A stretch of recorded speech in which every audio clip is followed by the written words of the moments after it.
भर्गो देवस्य धीमहि धियो यो नः प्रचोदयात् स्वाहा इदं गायत्री इदं नमः ॐ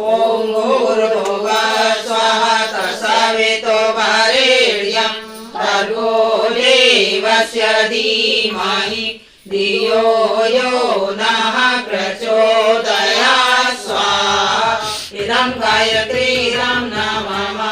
ॐ भूर्भुवः स्वः तत्सवितुर्वरेण्यं भर्गो देवस्य धीमहि धियो यो नः प्रचोदयात् स्वाहा इदं गायत्री इदं नमः ॐ